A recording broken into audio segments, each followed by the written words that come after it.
Assalamualaikum warahmatullahi wabarakatuh. Selamat siang dan salam sejahtera untuk kita semua.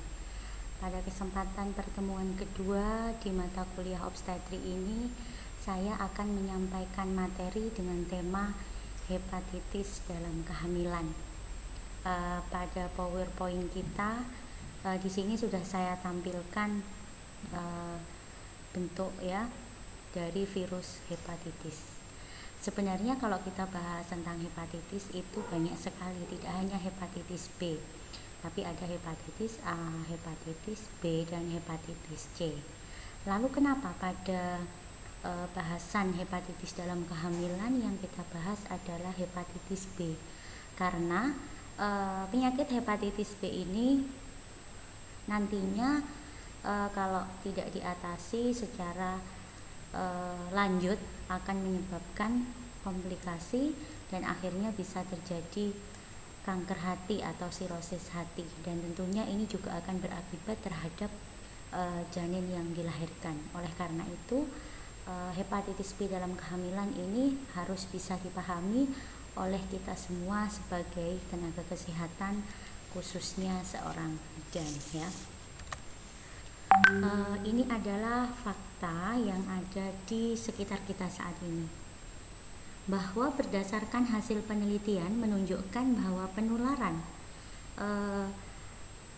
virus hepatitis B dari ibu ke anak atau transmisi vertikal ya, itu dari ibu ke anak sekitar 90% hingga 90%. Sehingga kenapa deteksi dini hepatitis B ini akan menjadi prioritas kita sebagai tenaga kesehatan. Kemudian sejak tahun 2016 sebenarnya pemerintah sudah memberlakukan diadakannya screening HBsAg. Ini adalah salah satu screening pemeriksaan darah dengan mengambil sampel darah orang untuk mendeteksi apakah di dalam darahnya terdapat virus hepatitis atau tidak ya.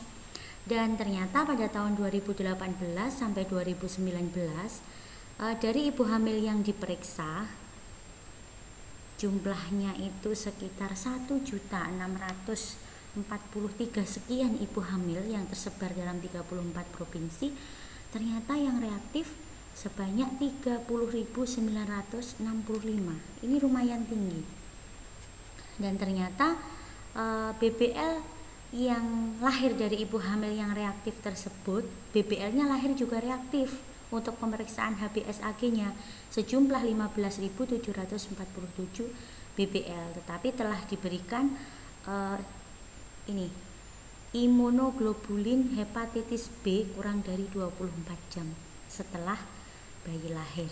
Sehingga untuk pencegahan, pada umumnya pemerintah telah menganjurkan pemberian vaksin hepatitis B paling lambat 24 jam setelah bayi lahir, serta diberikan imunoglobulin hepatitis B pada waktu kurang dari 24 jam setelah bayi lahir. Itu untuk sekedar kita pendahuluan dan melihat fakta bahwa ternyata memang penderita hepatitis B di sekitar kita itu banyak sekali ya.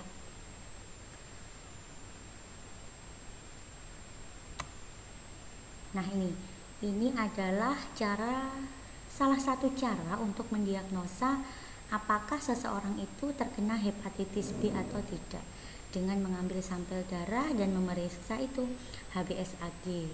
Contoh pada tabel pertama, bahwa jika HBsAg-nya anti HBc dan anti HBs-nya negatif semua, interpretasinya apa?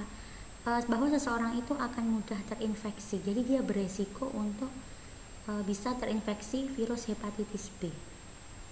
Tetapi jika HBsAg negatif dan anti HBc dan anti HBs-nya positif, artinya imun karena infeksi sebelumnya, karena kita punya kekebalan tubuh dan pada saat itu kita sangat kebal sehingga tidak terdeteksi penyakit hepatitisnya, tapi bahwa kita di dalam tubuh kita ada virus hepatitis B-nya. Kemudian kalau ternyata yang positif itu hanya anti HBs, berarti kekebalan yang timbul bukan karena kita pernah menderita penyakit hepatitis, tetapi karena kita pernah mendapatkan vaksin hepatitis B ya. Jadi untuk perlu diketahui saja bahwa sebenarnya pemerintah sudah mencanangkan adanya program pemberian vaksin hepatitis B dengan syarat pemeriksaan HBsAg-nya harus negatif. Seseorang itu harus HBsAg-nya negatif baru bisa diberikan vaksin hepatitis B. Apabila pemeriksaan HBsAg-nya positif, berarti tidak boleh diberikan vaksin hepatitis B. Selanjutnya pada kolom yang keempat, apabila ternyata HBsAg anti HBc, IgM anti HBc-nya positif, artinya saat ini seseorang itu sedang menderita infeksi akut dari hepatitis B. Apabila ternyata yang positif itu di dua hasil pemeriksaan, yaitu HBsAg dan anti HBc, artinya saat ini pasien sedang menderita infeksi kronis. Untuk selanjutnya, di situ sudah jelas bahwa jika HBsAg-nya negatif, anti HBc-nya positif dan anti HBs-nya itu negatif, interpretasinya tidak jelas. Bisa ada 4 kemungkinan yang terjadi. Yang pertama, infeksi yang telah sembuh, jadi pernah mengalami infeksi hepatitis B tapi pernah sembuh. Kemudian yang kedua, positif palsu anti HBc. Artinya apa? Orang tersebut rentan terserang virus hepatitis B. Dan yang ketiga, infeksi kronis tetapi kadar viral loadnya rendah. Dan yang keempat, infeksi akut dalam masa pemulihan. Jadi ini harus perlu adanya konsultasi dengan ahli, yaitu dengan dokter penyakit dalam. Jadi untuk bidan hanya sekedar tahu saja, karena kenyataannya kalau ada ibu hamil dengan hepatitis B positif, itu nanti kita harus cermati. Kalau dia itu nanti ternyata terkenanya itu di trimester 1 dan di awal trimester 2, biasanya ibu itu tanpa gejala atau hanya gejala ringan. Jadi tidak memerlukan terapi khusus dan penanganan khusus. Jadi harus diperhatikan nanti pada saat bersalin dan menyusuinya. Kemudian jika ternyata ibu itu terinfeksi hepatitis B-nya atau HBsAg-nya positif pada hamil trimester 3, berarti biasanya akan muncul gejala yang berat dan membutuhkan perawatan khusus, ya. Jadi jangan takut kalau ternyata ada ibu hamil yang menderita positif HBsAg positif atau positif hepatitis B. Kemudian ini gejalanya seperti apa sih kalau seseorang itu menderita infeksi akut hepatitis B? Yang pertama, orang tentunya akan merasa cepat lelah, ya, diikuti dengan penurunan nafsu makan, dan yang sering itu biasanya orang mual muntah. Selanjutnya ada kuning atau icterus, di mana bisa di skleranya, memang bisa di wajahnya, atau dilihat di ekstremitasnya, di ujung-ujung ekstremitasnya atau di ekstremitasnya itu akan nampak kuning atau icterus. Nah, ini gejala lain yang menyertai, yaitu nyeri perut dan nyeri otot. Jadi harus waspada kalau ternyata ada ibu hamil di sini yang mengeluhkan gejala-gejala di atas, dan dari hasil anamnesa mungkin ada sesuatu yang mengarah bahwa ibu ini menderita atau pernah berhubungan dengan orang yang terinfeksi hepatitis B. Nah, biasanya terjadi 6 bulan setelah terinfeksi. Biasanya gejala-gejala pada infeksi akut ini akan muncul 6 bulan setelah terinfeksi. Jadi tidak langsung muncul karena memang masa inkubasinya virus hepatitis B ini lama. Gejala tidak khas dapat sembuh dengan sendiri.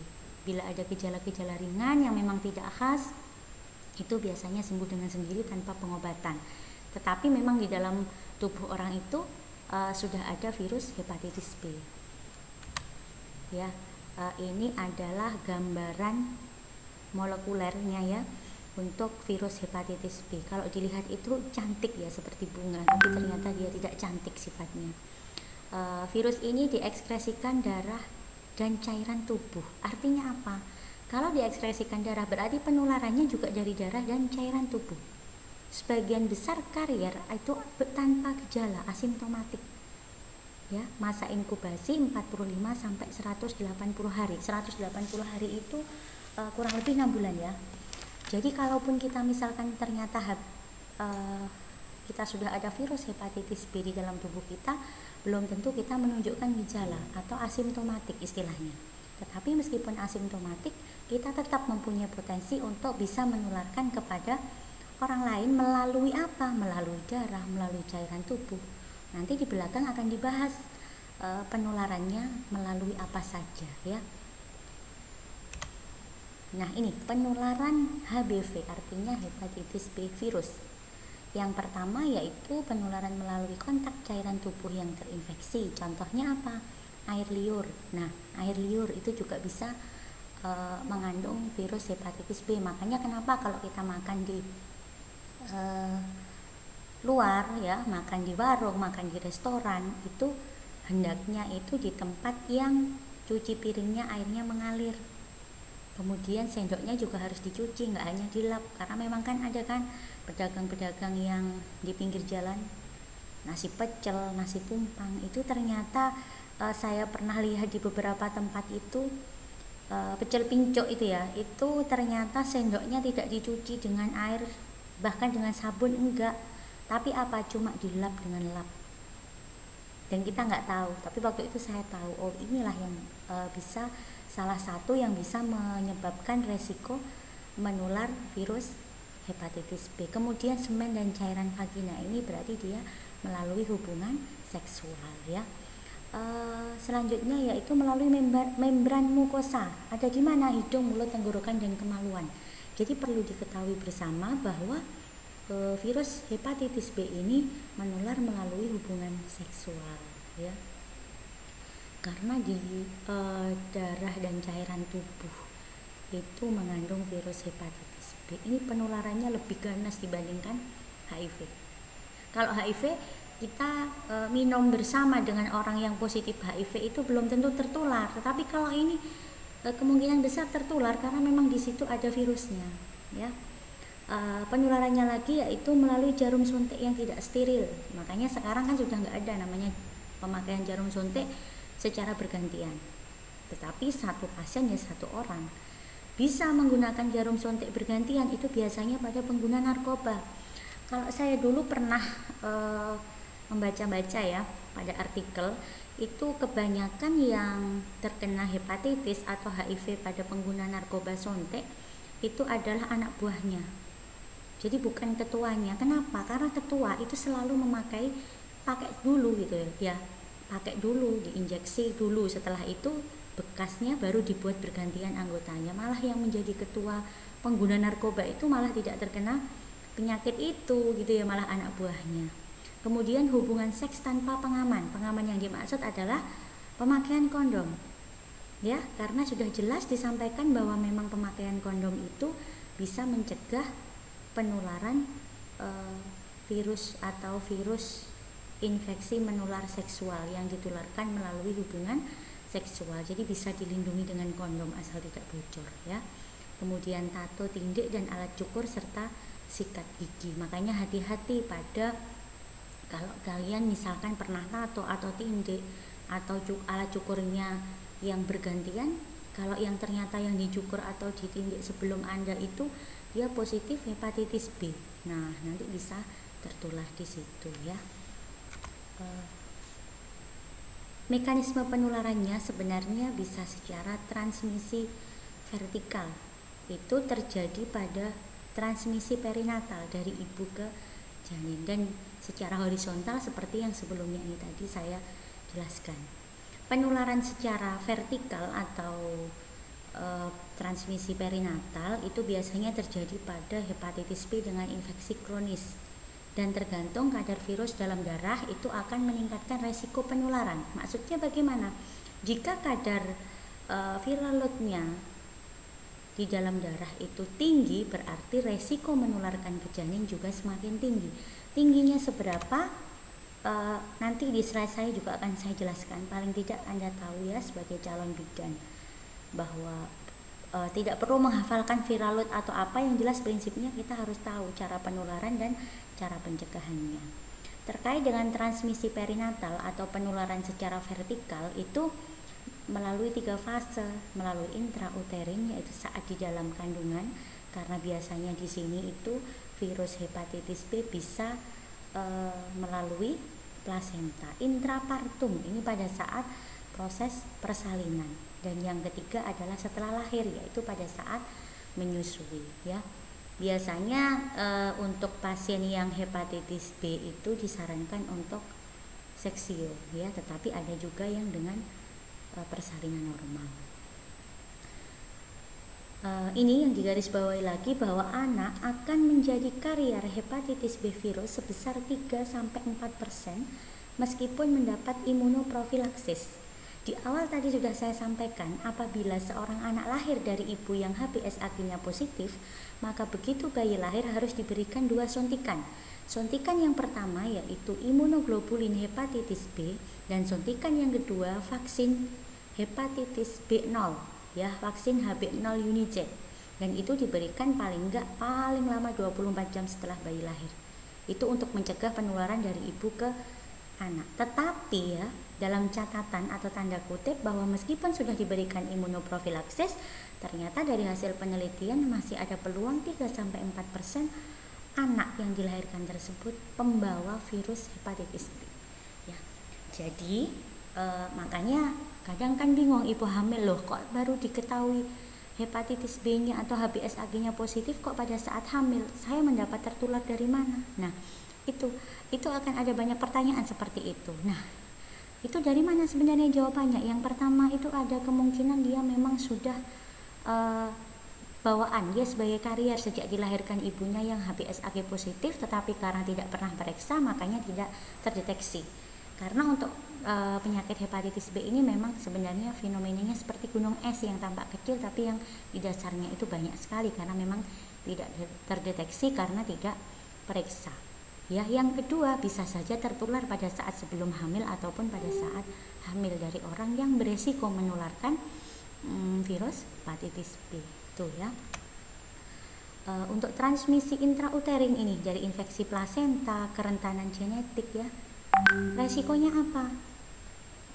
HBV DNA tinggi, kemudian partus prematur, ketuban pecah prematur atau ketuban pecah dini ya, atau PRM, prematur rupture of membrane. Jadi kalau kalian harus paham istilah KPP itu ada 3, bisa KPP ketuban pecah prematur, bisa KPD ketuban pecah dini, bisa PROM prematur rupture of membrane.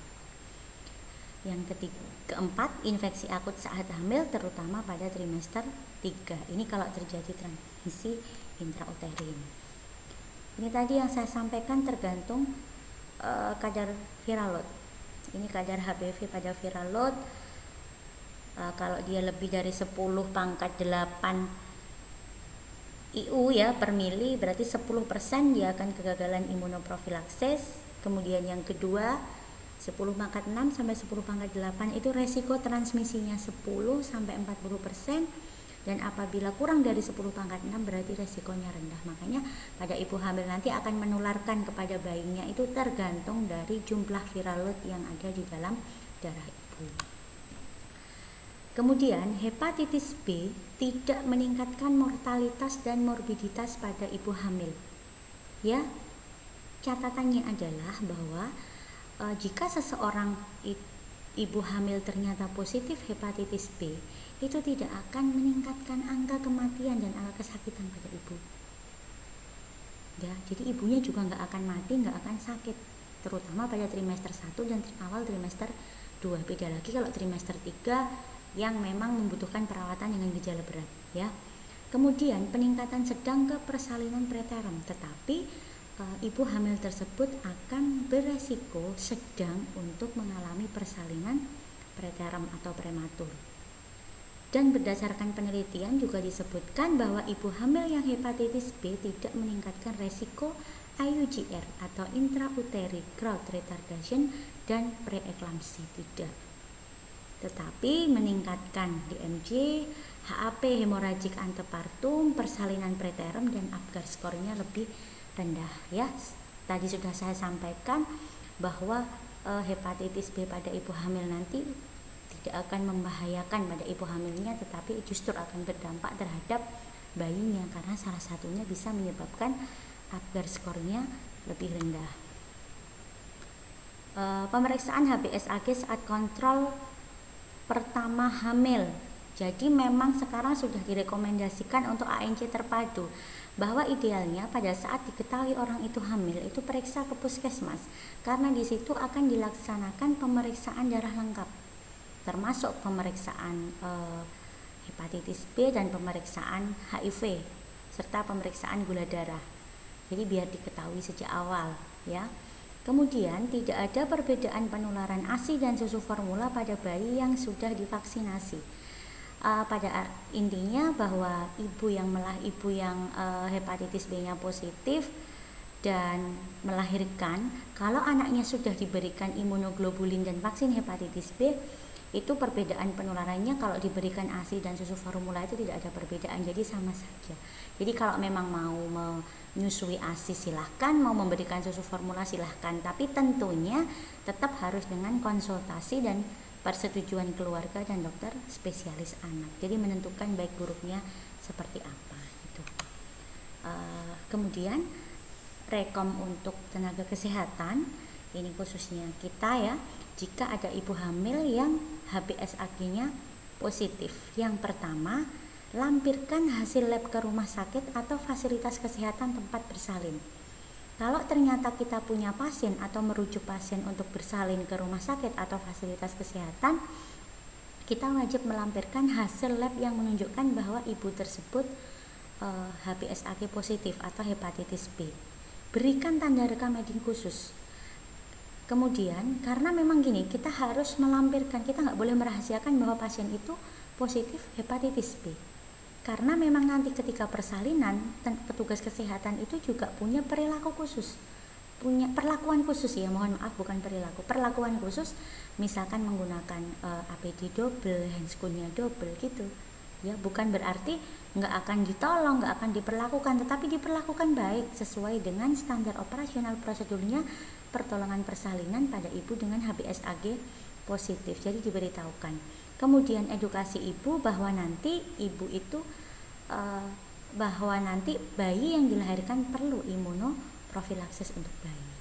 Dan jangan lupa inform konsen, dan jika seluruh keluarga negatif berikan vaksinasi. Kalau ada ibu hamil yang ternyata HbSAg positif, mohon maaf ibu bersalin yang HbSAg-nya positif, segera lakukan pemeriksaan kepada keluarga, suami dan orang terdekatnya atau orang serumah lah minimal ya.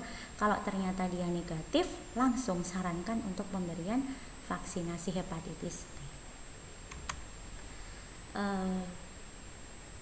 Pencegahan transmisi perinatal, screening universal ibu hamil ini diberikan pemeriksaan sebelum bersalin atau pada saat hamil, itu wajib sebenarnya hepatitis B ya. Bahkan sekarang kan setiap rumah sakit itu yang mewajibkan ibu mau bersalin itu wajib diperiksa hepatitis B dan HIV apabila belum pernah periksa pada saat hamil. Yang kedua, terapi antiviral, hindari persalinan pervaginam dengan tindakan ya, persalinan pervaginam dengan vakum itu dihindari saja. Kemudian imunisasi aktif pasif pada bayi baru lahir. Mungkin ini yang bisa saya sampaikan pada tema hepatitis dalam kehamilan, meskipun secara singkat. Nanti kita akan dilanjutkan dengan banyak diskusi dan tanya jawab di pertemuan lain. Semoga bermanfaat, silahkan dipelajari. Mohon maaf bila ada kekurangan. Akhir kata, wabillahi taufiq wal hidayah. Wassalamualaikum warahmatullahi wabarakatuh.